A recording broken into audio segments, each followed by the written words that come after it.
Hello students, welcome back to our YouTube channel physics and math concept by Sumit Sharma. आज हम करते हैं अपने इस वीडियो के अंदर क्लास 12 फिजिक्स का जो नेक्स्ट यूनिट थी magnetic effect of electric current के अंदर फर्स्ट पार्ट। हमने फर्स्ट में किया था इंट्रोडक्शन, आज हम करते हैं मैग्नेटिक फील्ड। जो इंट्रोडक्शन के अंदर हमने देखा था ओरस्टेड एक्सपेरिमेंट था, जिसके थ्रू हमें पता चला था कि भाई कोई भी करंट कैरिंग कंडक्टर होगा उसके अराउंड एक मैग्नेटिक फील्ड भी होता है। ठीक है, तो आज हम जानते हैं मैग्नेटिक फील्ड होता क्या है। ठीक है, चलो देखो यहाँ पे लिखा हमने मैग्नेटिक फील्ड। हमने पीछे वाली वीडियो में भी देखा था कि भाई जो मैग्नेटिक फील्ड है, मैग्नेटिक फील्ड क्या होता है? स्पेस अराउंड एनी मैग्नेट, किसी एक मैग्नेट के अराउंड स्पेस, ठीक है, जिसके अंदर हम मैग्नेटिक इफेक्ट को फेल कर सकते हैं। भाई मान लेते हैं अपने पास एक मैग्नेट है, इस मैग्नेट के अराउंड वो फील्ड जिसके अंदर हम मैग्नेटिक फोर्स को एक्सपीरियंस कर सकते हैं, वो क्या था? Magnetic field. ठीक है, इसके अलावा हमने एक डेफिनेशन और देखी थी, the space around a current carrying conductor. कोई करंट कैरिंग कंडक्टर है, इसके अंदर जब करंट पास होता है इस कंडक्टर के अंदर से, तो इसके अराउंड एक ऐसा स्पेस जनरेट हो जाता है जिसके अंदर हम मैग्नेटिक फील्ड को फेल कर सकते हैं या मैग्नेटिक फोर्सेज को हम फेल कर सकते हैं। ठीक है, तो वो स्पेस अराउंड ए मैग्नेट हो सकते हैं या फिर around a current carrying conductor in which we can felt the magnetic effects. हम मैग्नेटिक इफेक्ट को देख पाए, क्या होगा? मैग्नेटिक फील्ड होगा। ठीक है, अब मैग्नेटिक फील्ड जो है, मैग्नेटिक फील्ड का दूसरा नाम क्या होगा अपने पास? Magnetic flux density. क्या होगा? फ्लक्स डेंसिटी भी हम किसको बोलते हैं? मैग्नेटिक फील्ड को बोलते हैं। इसके अलावा magnetic field induction, magnetic field induction ये भी किसको बताता है? मैग्नेटिक फील्ड को बताएगा। ठीक है, आपसे पूछे डिफाइन मैग्नेटिक फील्ड या मैग्नेटिक फ्लक्स डेंसिटी या बोल दे आपको मैग्नेटिक फील्ड इंडेक्शन, ये सारे के सारे किसको बताते हैं? मैग्नेटिक फील्ड को ही बताते हैं। ठीक है, जो मैग्नेटिक फील्ड होता है उस मैग्नेटिक फील्ड को हम रिप्रेजेंट करते हैं बी से, बी वेक्टर से। बी वेक्टर क्या है? मैग्नेटिक फील्ड को रिप्रेजेंट करता है। अब देखिए वेक्टर क्वांटिटी, इसके बारे में भी जानेंगे। जो मैग्नेटिक फील्ड है उसको भी डिफाइन करेंगे हम। जो बी है, बी किसको रिप्रेजेंट करता है, इसकी डेफिनेशन क्या होगी? ठीक है, देखो हमने इसके अंदर देखा था जो पीछे वाली वीडियो थी, जो मूविंग चार्ज होता है वही सोर्स होता है मैग्नेटिक फील्ड का। देखो हमने देखा था भाई एक चार्ज है, वो किस में है? मोशन में है। जो मोशन में जो चार्ज होगा वो क्या इलेक्ट्रिक फील्ड भी देता है और मैग्नेटिक फील्ड भी देता है। तो इसी के बेसिस के ऊपर हम देखेंगे जब अपने पास कोई एक charge particle external magnetic field के अंदर मूव करेगा, मान लेते हैं अपने पास इधर ये सारा का सारा क्या है? मैग्नेटिक फील्ड की डायरेक्शन है। कोई एक चार्ज पार्टिकल वो मूव कर रहा है इधर, तो उसके ऊपर लगने वाला जो फोर्स है वो हम कैसे निकालते हैं? ठीक है, और जो मैग्नेटिक फील्ड की जो प्रॉपर्टीज होंगी वो लगभग ऑलमोस्ट मिलती जुलती होती हैं इलेक्ट्रिक फील्ड से, थोड़ा वो चेंजमेंट आता है वो हम पढ़ेंगे। ठीक है, तो अब हमें क्या करना है? Force on A charge moving in magnetic field. कोई एक चार्ज पार्टिकल है वो मैग्नेटिक फील्ड के अंदर मूव कर रहा है, तो उसके ऊपर लगने वाला कौन सा फोर्स होगा, कैसा फोर्स होगा, उसको हम देखते हैं।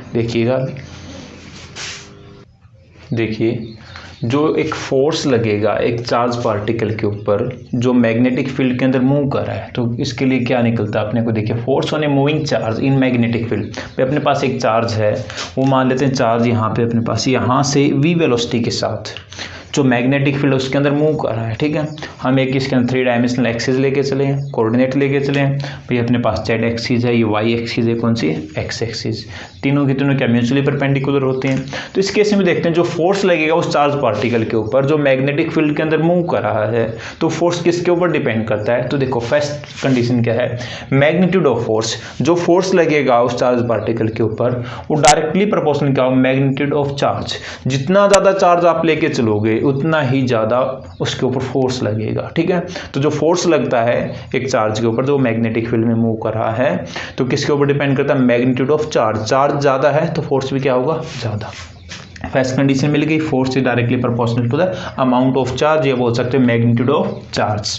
फिर देखो सेकंड कंडीशन में क्या बोलता है? Magnitude of force. जो फोर्स एक्सपीरियंस होगा उस चार्ज पार्टिकल के ऊपर क्या है? Directly proportional to the velocity of component perpendicular to the direction of magnetic field. अब देखो यहाँ पे जो वेलोसिटी थी, इस वेलोसिटी की हमने 2 कंपोनेंट्स डिवाइड किए, एक हॉरिजॉन्टल एक वर्टिकल। एक ऐसा v cos theta horizontal component हो गया और v sin थीटा जो अपने पास मैग्नेटिक फील्ड है उसके परपेंडिकुलर। ठीक है, जो मैग्नेटिक फील्ड कहाँ पे कौन सा? यही तो है, ये जो मैग्नेटिक फील्ड की डायरेक्शन है इसके परपेंडिकुलर हमने क्या ली? वेलोसिटी का जो कंपोनेंट है वो लेके चले। तो जितना ज़्यादा फोर्स होगा किसके ऊपर डिपेंड करता है? Velocity component of perpendicular to the direction of magnetic field. जिस डायरेक्शन में मैग्नेटिक फील्ड है उसका परपेंडिकुलर कंपोनेंट दे लें वेलोसिटी का, ठीक है, उसके डायरेक्टली प्रोपोर्शनल। तो यहाँ से क्या मिल गया, F is directly proportional to V sine theta. V क्या है, velocity of that charge particle, sine theta क्या देता है, कंपोनेंट, ठीक है। अब देखो मैग्नीट्यूड ऑफ फोर्स, थर्ड देखते हैं, directly proportional to the strength of magnetic field. देखो जितना ज्यादा स्ट्रॉन्ग मैग्नेटिक फील्ड होगा वो उतना ही ज्यादा स्ट्रॉन्ग फोर्स लगाएगा चार्ज पार्टिकल के ऊपर। देखो हमारे पास 3 कंडीशन हो गई।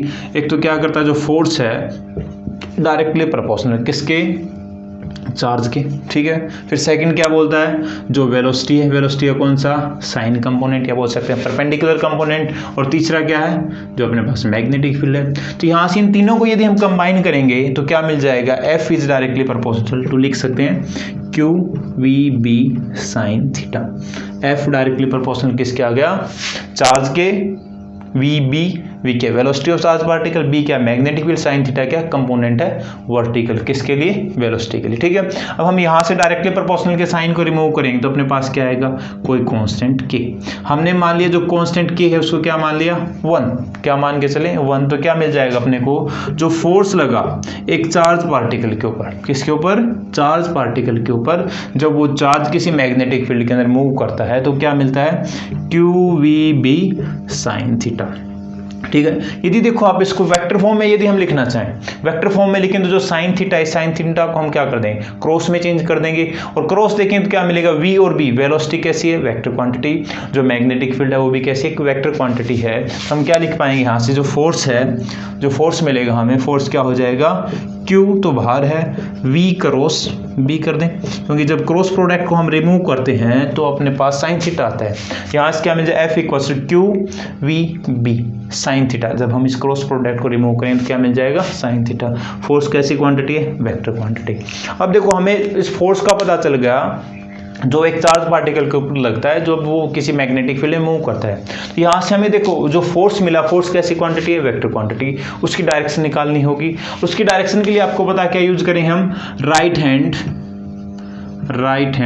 रूल बोल सकते हैं, या फिर राइट हैंड स्क्रू रूल या राइट हैंड रूल, जिससे हम क्या निकाल पाएंगे, direction of force experienced by the charge particle which moves in the external magnetic field. एक चार्ज पार्टिकल जो एक्सटर्नल मैग्नेटिक फील्ड के अंदर मूव कर रहा है उसके ऊपर लगने वाले जो फोर्स होगा उसकी डायरेक्शन हम यूजिंग राइट हैंड रूल या बोल सकते हैं using right hand screw rule से हम निकाल पाएंगे। देखो यहाँ पे अपने पास एक कंपोनेंट देखें, इधर ये वाला केस लेके चलें तो इधर क्या है, मैग्नेटिक फील्ड, ये क्या वेलोसिटी का हमने कंपोनेंट लिया परपेंडिकुलर। तो यहाँ पे अपने ऊपर की तरफ क्या मिला, जेड एक्सिस की तरफ force experienced by that charge particle, ठीक है।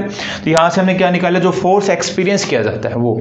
अब फोर्स की जो डायरेक्शन हम कैसे निकाल पाएंगे, राइट हैंड रूल से या राइट हैंड स्क्रू रूल से। तो आगे देखते हैं, जो अपने पास डायरेक्शन का तो हमें पता चल गया, जो मैग्नेटिक फील्ड है उस मैग्नेटिक फील्ड के बारे में जानने के लिए जो अपने पास बी है, बी को डिफाइन करते हैं। बी क्या था अपने पास है, मैग्नेटिक फील्ड, दूसरा नाम क्या था, मैग्नेटिक फ्लक्स डेंसिटी, तीसरा नाम क्या था, मैग्नेटिक फील्ड इंडक्शन। तीनों के तीनों किसके नाम है, इस बी के नाम है। बी से किसको रिप्रेजेंट करते हैं, मैग्नेटिक फील्ड को।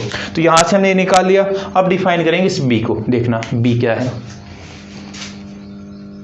देखिए हमें मिला यहाँ से F equals to QVB sine theta, इसको लिख सकते हैं वेक्टर फॉर्म में लिखना चाहे तो Q ब्रैकेट के अंदर V क्रॉस, ये फाइंड अपने पास है P क्या, मैग्नेटिक फील्ड या फील्ड इंडक्शन करते हैं। देखो आप इसको देखते हैं, उसके बाद आसानी से समझ the field induction eight A point के ऊपर की वैल्यू मैग्नेटिक फील्ड इंडक्शन निकालना है।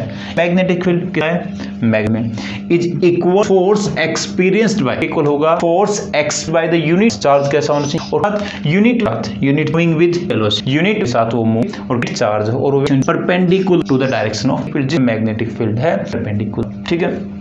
चलो देखते हैं पास इस कंडीशन के अंदर जो बोला है निकालना हमें, वो फोर्स किसके, देखो यहाँ पे जो अपने QV साइन थीटा इसको लेके चलते हैं। इसमें चार्ज कैसा होना चाहिए यूनिट 1 कूलम, क्या बोल सकते हैं 1 कूलम हो, ठीक है। और जो अपने पास वेलोसिटी क्या होनी चाहिए 1 मीटर, यूनिट बोली है।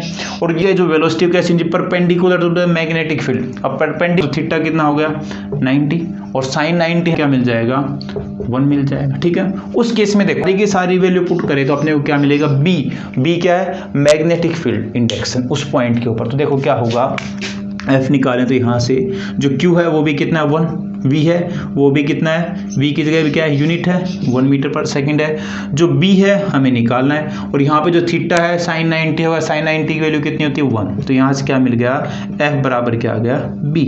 तो यहाँ पे जो मैग्नेटिक फील्ड इंडक्शन किसी एक पॉइंट के लिए तो क्या होगा, force experienced by unit charge, एक यूनिट चार्ज के द्वारा फोर्स एक्सपीरियंस किया गया, कब, जब उसकी वेलोसिटी 1 मीटर पर सेकंड हो और perpendicular to the direction of magnetic field, किसी डायरेक्शन के अंदर जो मैग्नेटिक फील्ड है उसके परपेंडिकुलर होना चाहिए उसके जो मोशन की डायरेक्शन है वो, ठीक है।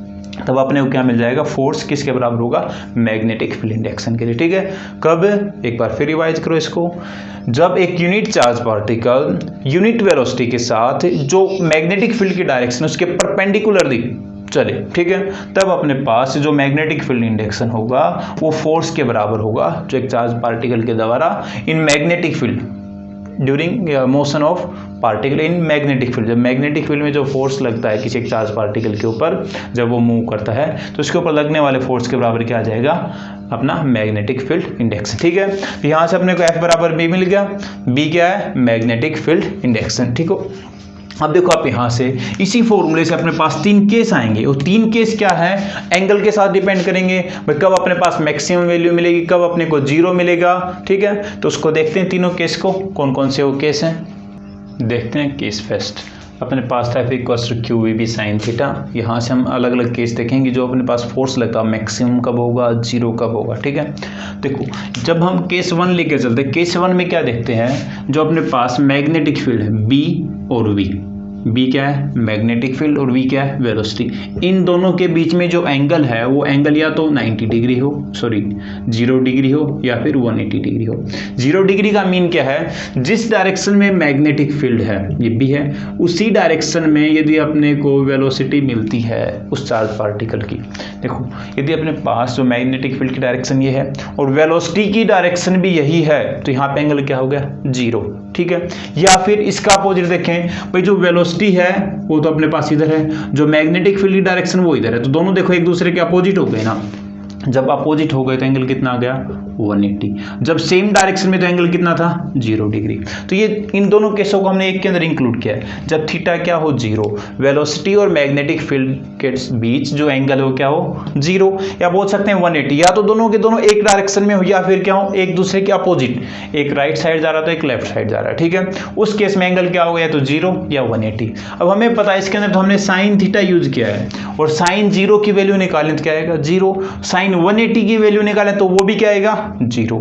तो उस केस में अपने को यहां से हम फोर्स निकालें, F = क्या, QVB sin थीटा, साइन 0 क्या था, 0, और 0 की मल्टीप्लाई में कुछ भी है सारा का सारा क्या हो जाएगा, 0। तो फोर्स एक्सपीरियंस क्या आएगा, 0। तो इस चार्ज पार्टिकल के ऊपर फोर्स क्या लगेगा, 0 फोर्स लगेगा, ठीक है। एंगल क्या हो, 0 या 180, उस केस में कितना फोर्स आएगा, 0, ठीक है। अब सेकंड केस देखते हैं। सेकंड केस में क्या बोलता है, यदि वेलोसिटी जो है उस चार्ज पार्टिकल की, हमने ऐसे कोऑर्डिनेट रखे थे, याद है, यहाँ पे यदि अपनी जो वेलोसिटी चार्ज पार्टिकल की वो क्या है, 0। अब वेलोसिटी 0 का मीन क्या है, चार्ज कहाँ पे है, रेस्ट के अंदर, भाई अपना जो चार्ज पार्टिकल है वो है रेस्ट के अंदर। अब वेलोसिटी 0 हो गई तो यहाँ पे देखें QVB sin थीटा, V की वैल्यू क्या हो गई, 0, और 0 मल्टीप्लाई में आएगा सारा का सारा क्या हो गया, 0। जब कोई एक चार्ज पार्टिकल मैग्नेटिक फील्ड में रखा भी होगा ना रेस्ट के अंदर, तो उसके ऊपर कोई फोर्स नहीं लगने वाला, ठीक है। यदि वो मूव करता है उसी डायरेक्शन में जिस डायरेक्शन में मैग्नेटिक फील्ड है तो भी उसके ऊपर कोई फोर्स नहीं लगेगा। यदि वो मूव करता है opposite to the direction of magnetic field, तब भी उसके ऊपर कोई फोर्स नहीं लगेगा, ठीक है। जो थर्ड केस है, थर्ड केस इंपॉर्टेंट है, इसको देख लीजिएगा। जब अपने पास जो मैग्नेटिक फील्ड है और जो वेलोसिटी ऑफ चार्ज पार्टिकल है उन दोनों के बीच 90 डिग्री का एंगल हो, कितने का, 90 डिग्री का एंगल हो, तब हमें क्या करना है। अब देखो 90 डिग्री का एंगल होगा तो साइन 90 क्या होता है हमें पता है, साइन 90 की वैल्यू 1 होती है। ये साइन 90 की वैल्यू 1 हो गई, यदि हम यहाँ पे जो साइन 90 की वैल्यू पुट करें तो क्या मिलेगा, मैक्सिमम, क्या मिल गया, मैक्सिमम वैल्यू मिलेगी, क्योंकि जो एंगल है एंगल तो अफेक्ट कर ही नहीं रहा।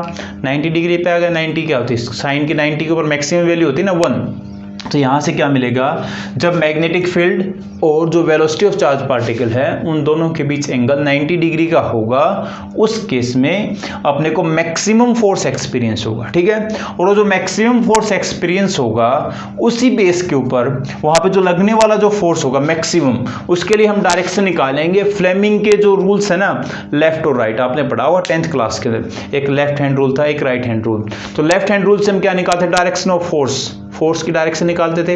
राइट हैंड से क्या निकालते थे, डायरेक्शन ऑफ करंट, जहाँ से करंट जनरेट होता है। जनरेटर के केस में जो अपने पास मैग्नेटिक इंडक्शन पढ़ा होगा आपने, और जो इलेक्ट्रिक मोटर के केस में मैग्नेटिक फील्ड वाला आता है, वहाँ पे हम क्या निकालते हैं, डायरेक्शन ऑफ फोर्स की डायरेक्शन निकालेंगे तो कौन सा होगा, फ्लेमिंग लेफ्ट हैंड रूल। उसको और देखते हैं।